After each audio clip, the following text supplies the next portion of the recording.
கடவுள் இருக்கிறாரா இல்லையா, அவரை காண முடியுமா முடியாதா என்ற உயர்ந்த கேள்விகளுக்கெல்லாம் பதில் சொல்ல நமக்கு கற்றுத்தர ஒருவர் இருக்கிறார்.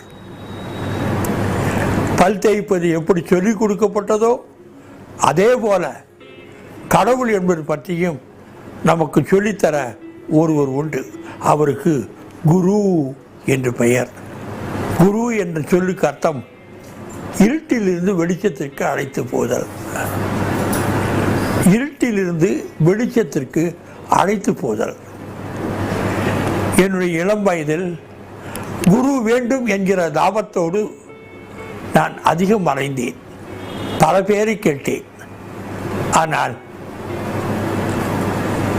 என்னுடைய 45வது வயதில்தான் என்னால் என் குருவை